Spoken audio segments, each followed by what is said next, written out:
Guys, today I'm going to talk about WGU cheat codes. And what do I mean by this? This means how you can hack your degree a little faster, make classes a little easier for yourself, and just, make your life a little more simpler. Work smarter, not harder. Now, for those of you who want to do it all from scratch, you don't want to, any advice from anybody, you don't want to see how others completed the assignment, you don't want to know any tips for the test, like you just want the class to be as hard as possible and you don't care about speed running your degree, then obviously you can do that. But for those of you who want to speedrun a degree, for those of you who want to make your classes a little more easier and not pull your hair out, these are going to be some tips for you. So I will go into 5 tips on how to make your classes a little easier, how to make your time a little shorter in these classes. And these are simple tips I've gone over before, but this video will streamline them a little further, and I'll give you like specifics on what to type in basically. So let's start with number 1.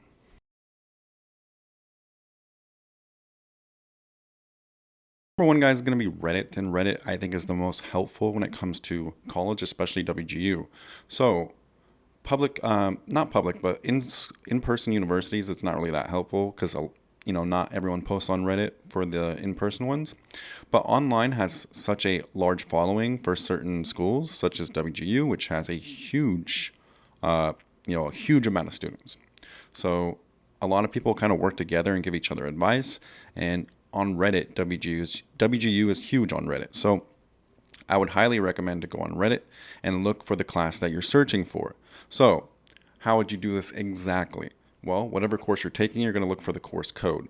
For example, you would type in C952 WGU, actually type in this, WGU C952 Computer Architecture Reddit. Type in Reddit at the end of the Google search, and that'll bring up many, many threads for that exact search term. WGU C952 Computer Architecture.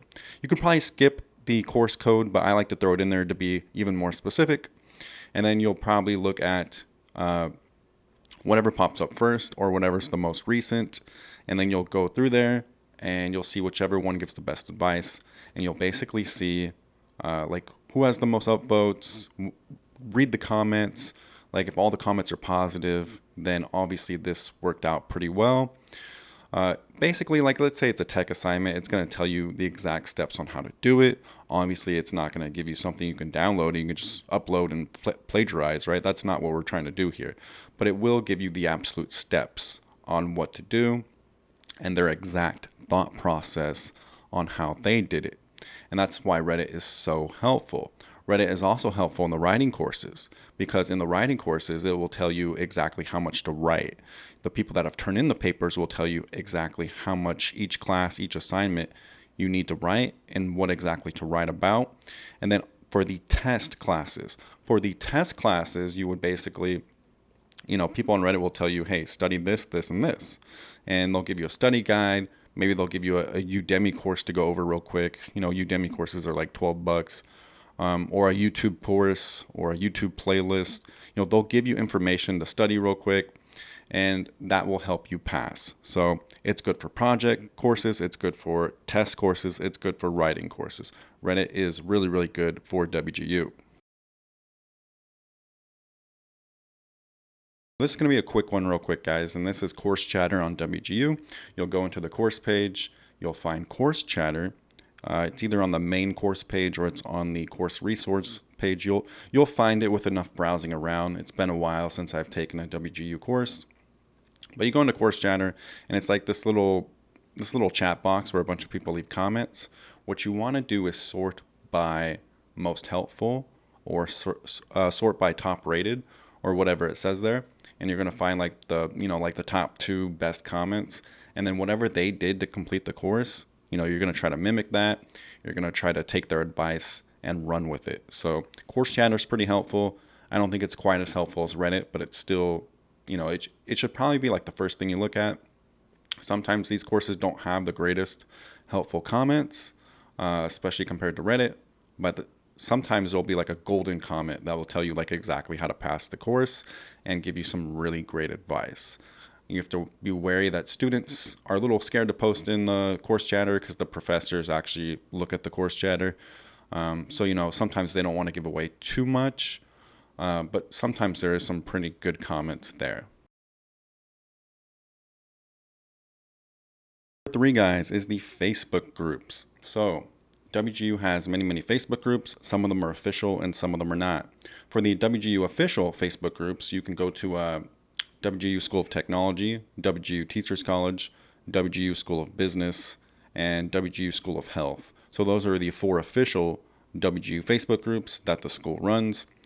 There's also WGU Accelerators, which is a privately owned group, and that is probably the largest WGU group and the most helpful as well. So WGU Accelerators, and then probably the most active group of them all is WGU. There's a WGU nursing group. It's the WGU pre-licensed nursing group for RN students. I'm in that group, even though I'm not a RN student, but it's so active. There's a post like every 20 minutes in that group. A lot of aspiring nurses. So if you are in the WGU nursing degree or you're thinking about taking it, go join that group. I think it's by far the most helpful WGU nursing resource. It has some great moderators on there, just great people overall. So if you're curious about the nursing degree or you need help with the nursing degree, that is a phenomenal group. But the WGU Facebook groups are great. I probably will make my own WGU Facebook group at some point. I don't know if I'll make a general WGU Facebook group. I'm not sure I really need to do that because there's some great groups out there already. But when the AI master's degree comes out, I will definitely be making a WGU Facebook group because I definitely plan on doing that degree in all likelihood, although I haven't quite made a decision on it yet. But I will definitely likely make some type of WGU group in the future. 4 here, guys, is the course resource page where you can do a writing template. So for most of the writing courses, I wouldn't say all of them, but probably 85-90% of them do have a writing template. You would never write any of these documents from scratch. You get a template and you fill out the template. Get the template, delete the questions in the template, and then fill out the sections. There should be like numbered 1, 2, 3, 4, 5, 6, 7. And when you do this, it makes it so much easier for the evaluator, and you're very likely to pass on your first try, maybe one minor revision. So follow the template. The template goes over the entire rubric. So you answer every section, 1, 2, 3, 4, 5. So almost every writing course has a template. This is on the course resources page. It's somewhere on the main course page. Just click course resources. It's been a long time since I've taken a WGU course, so I don't know exactly where the button is at. It's usually a small little writing section that says WGU course resources. You should be able to find it. And then in that section, you'll also find video cohorts as well. So, but this is mostly about the writing template. That thing is really useful. So you never want to do these documents from scratch. You never want to do these essays from scratch. Final one here is one I've talked about many times, is the practice assessment. You have to take this before every objective assessment. Now, I recommend taking this right away for probably 90% of the courses. There are some I'd wait a few days and really build up your knowledge before taking it. But for most of them, I do recommend taking the practice assessment right away. Probably 95% of mentors will advise you not to do this. Like I said, mentors, WGU mentors are great. I've had some really great experiences, but at the same time, they want to make sure you pass your classes. They don't really care about the timetable. They don't really care if you accelerate. They just want to make sure you pass the minimum amount, which is like 12 to 15 credits, and to make sure you don't fail any course. So, they're going to advise against shortcuts. They're going to advise against taking the practice assessment right away. They want you to study for a while and then take the practice assessment. You don't have to take that advice. No matter how stern your mentor sounds, you don't have to take that advice. I like taking the practice assessment right away. And obviously, if you get green in some areas, maybe you don't have to study those areas. But let's assume you knew nothing about this subject and you get red in everything, okay? You're going to use the practice assessment as a tool, basically, for the objective assessment.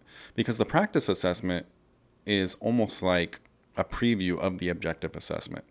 Now, you're not going to get any of the same questions or anything like that, but it's going to be kind of similar. for example, I've gone over this before where let's say you're in the accounting degree and the question is asking about FIFO, which is first in, first out. You're not going to get FIFO on the objective assessment in 95% likelihood. But what you're likely to get is a question in the same category, which is LIFO, last in, first out, right? So you're going to get a question in the same category, but not the same question and not about the same thing. So, like I said, if you're getting FIFO on the practice assessment, you can kind of like scratch that off like, hey, this is not going to be asked on the objective assessment, but something like a brother or sister question is going to be asked. So go brush up that area real quick, learn all the keywords, learn all the definitions. This helps you study time, right? Because you don't have to read every single chapter or anything like that. Let's say there's 70 questions on the practice assessment. You have 70 questions. Instead of going to read the whole freaking book, what I would advise, and you do get multiple tries at the OA. So it's like if you fail the first time, which, obviously you don't want to do, you really don't want to fail the first time. But if you do, it doesn't count as an F. You do get to take it again. You might have to jump through the hoops a little bit, but you will get to take it again. If you want to accelerate, I do recommend taking the course sooner rather than later. Taking the test sooner rather than later. And basically a way to speed up your study time is by hacking the practice assessment. So go to the practice assessment, go through every single question. Question 1, go study the category of question 1. Study everything that could be related to that question. Study everything that could be related to all 4 or 5 answers. So once you've studied everything that's related to the question, everything that's related to all the answers, all the brother and sister branches and categories of the question, basically like that whole little section or whole little chapter, study that and, take the little quizzes in the WGU textbook for that question as well. And if you do this for all the 70 questions WGU, you can do this honestly in like less than 3 days, so, and once you do that, you're ready to take any of these OAs in 5 days. Obviously, some OAs are a lot tougher than others. The computer architecture test is a nightmare. The operating system one is terrible. When I say terrible, I'm not saying like it's bad content. I'm just saying it's kind of a pain. But so don't mistake like I'm saying like, oh, it's a bad class. It's just hard. It's difficult. So those courses are hard. Intermediate accounting 2 in the accounting program is hard. Pathophysiology in the nursing program is ridiculously hard. So all of these courses are very hard when it comes to test taking. But anyways, guys, I wish you the absolute best of luck. That will be the video for today. All right, guys, like I said, that is the video for today. If you're interested in me making a WGU Facebook group in the future, let me know in the comment down below. We can all kind of help each other. I can go over more shortcuts for WGU, more cheat codes, more advice, etc. Plus, once the AI Masters launches, I would love to just do all that together, help each other out, and have an official group for that. Like I said, there are other groups you can join too. Once again, if I helped you at all, please like, comment, subscribe, because when you do that, it sends the video to other people on their homepage that have never seen my channel. My channel grows, they get help with college, etc. Everybody wins. So I would really, really appreciate that. So like I said, if you're interested in me making a WGU Facebook group, please leave a comment down below whether you would like that or not. Also, I will be launching a website soon that explains how to get a job in tech, like how to start your first job in tech, basically. Like it goes over the skills you need, because a lot of people will get a college degree, right? They'll get a computer science degree, they'll get a software engineering degree, and then they have no idea what to do with it. They just start mass applying and they fail. I've seen this happen even when the tech market was booming 6-7 years ago.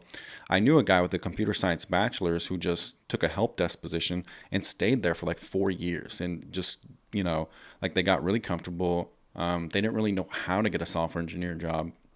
So, like I said, the tech market was booming. So that wasn't really the reason.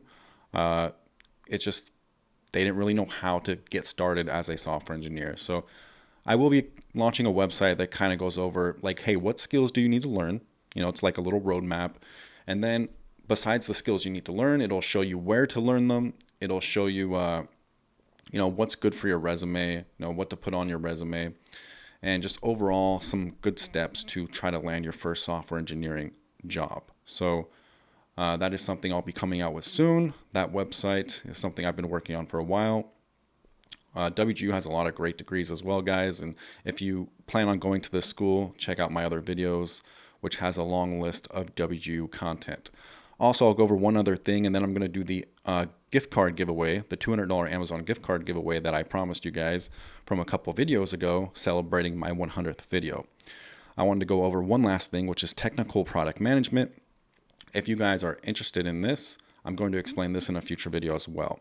So WGU has a lot of great degrees. I'm personally waiting for a computer science, software engineering, or AI master's degree. Any of those 3 degrees, preferably AI. It's kind of piqued my interest, but any of those 3 degrees would be fine. The data analytics and cybersecurity and MBA degrees are all great, but I would probably prefer one of those other ones. But if you guys want to get into product management, if you want to do a computer science bachelor's or a software engineering bachelor's, or any tech bachelor's for that matter, and then do an MBA, you can actually get a new grad technical product management position at a FANG company, such as Apple. Microsoft isn't FANG, but Microsoft, Amazon, Netflix. You can get a technical product manager role that pays 6 figures in California or Washington or one of these big states with a tech bachelor's and a MBA. So you'll still have to do some networking, but I've seen many, many new grads get hired like this. Getting hired as a new grad as a software engineer is becoming a little less common, but getting hired as a new grad technical product manager, if you have that combination of a tech bachelor's and an MBA, is still, pretty common. And it's common at FANG companies. So if you want to get in a 6-figure product manager role, I'll go over that in a future video as well, like what product management is about. So stay tuned for that video too. So because maybe product management is more up your guys' alley, some of you, than like a hard software engineer coding job. But anyways, let's get into the gift card giveaway right now. I'll post the screenshot of who won, and I'll show you how you can claim that gift card. The winner of the gift card, which I just drew about 15 minutes ago, is not Jack the Ripper. Jack the Ripper, thank you very much for the comment. I really do appreciate it. I was reading a lot of the comments throughout that video, and a lot of them were great. Thank you guys so much. Those comments just really uplifted my day. They really meant a lot to me. Making these videos sometimes are not easy, and it's a bit of a grind. And, I try to do my best for you guys and try to put out good content for you guys and try to give you guys good advice as well. I want everybody to have a successful career. I want everybody to make more money, live a comfortable life. I know money is not like this super, like happiness important thing, but what it does allow is freedom and a comfortable life, which is what we all strive for. We don't want stress. We want to live comfortably. And having a 6-figure income allows that to happen. When you make, half of that, right? Like you're going to be stressed on bills, especially if you're living in an expensive state. And then your whole quality of life just goes down the drain. And that is just something we do not want. So thank you guys for all the comments. It really meant a lot to me. And I mean that. It meant the world to me. Not Jack the Ripper. This was a random giveaway, a random drawing. All the comments were randomized by an app called Comment Picker. So Comment Picker is a service that I pay for. And I randomized all the comments, and it landed on Not Jack the Ripper. So $200 Amazon card coming your way. Not Jack the Ripper, I need you to leave a comment in the comment section, because anybody can email me claiming to be you, and then all of a sudden somebody gets a $200 gift card that's not you. So I need you to comment down below with the same YouTube channel name. So once I see that, I'll give you I'll ask for your email, and then I will email you. So leave a comment down below and we can get this all situated. So thank you so much, guys. Till next time.